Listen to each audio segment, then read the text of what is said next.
Did you know that the first war ever to be fought was in heaven? Revelation chapter 12 and verse 7 plainly says there was war in heaven. This war has come to be known as the great controversy between Christ and Satan. It's a spiritual war, and we're in the middle of its battlefield. Satan started this war, but before this angel had gone bad, he was known as Lucifer. Ezekiel 28:14 says Lucifer was one of the anointed covering cherubs. A covering cherub is a type of angel who occupied the position of being next to God in the holy temple.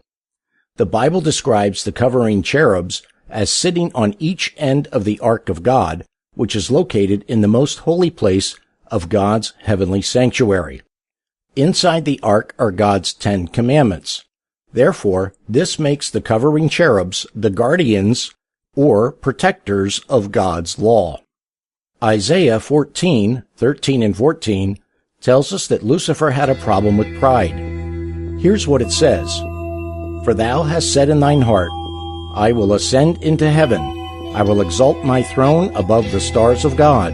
I will sit also upon the mount of the congregation. I will ascend above the heights of the clouds. I will be like the Most High." Lucifer wanted to exalt his throne and be like God. To accomplish this, Lucifer began telling the angels they didn't need a law to govern how they live.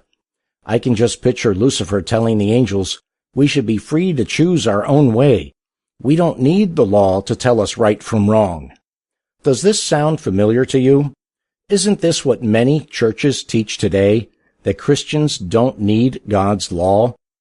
Friends, that's a lie from Satan himself. Jesus said in John 14:15, "If you love me, keep my commandments." In other words, the Christian does not keep God's commandments in order to be saved, but rather the Christian will keep God's commandments because he is already saved and because he loves Jesus. But for Satan, who rebelled against God's laws, Revelation 12:7-9 tells us what his outcome is. This passage says, "And there was war in heaven. Michael and his angels fought against the dragon, and the dragon fought and his angels, and prevailed not. Neither was their place found any more in heaven. And the great dragon was cast out, that old serpent, called the devil and Satan, which deceiveth the whole world. He was cast out into the earth, and his angels were cast out with him." So you see, the very angel whose job it was to defend and protect God's law became the first lawbreaker. Lucifer, who once loved to honor and protect God's holy law, now became its chief enemy, attempting to break God's commandment in pieces.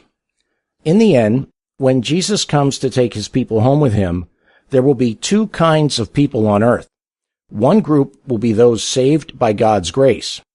Revelation 14:12 speaks about the redeemed in this manner. "Here is the patience of the saints.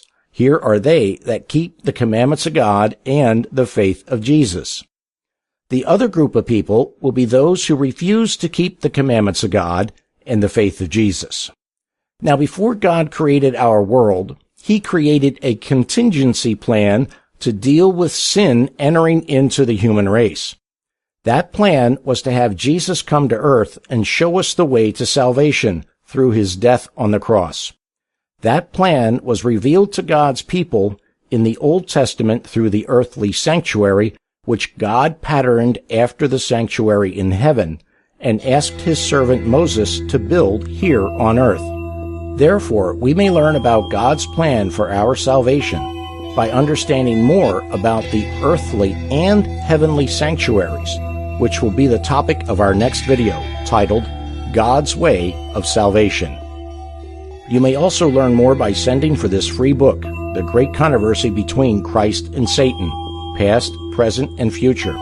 It's yours for free if you simply email us at stmedia.co@gmail.com and ask for the free book offer. If you live inside the continental United States, we'll send you the book by mail. So please provide your name and mailing address while supplies last. outside the continental U.S., we'll send you the book by return email in PDF format. May God bless you and your loved ones as you seek to learn and understand more about Jesus and God's plan for your salvation. One final note, please don't request this book if you already have a copy in your home.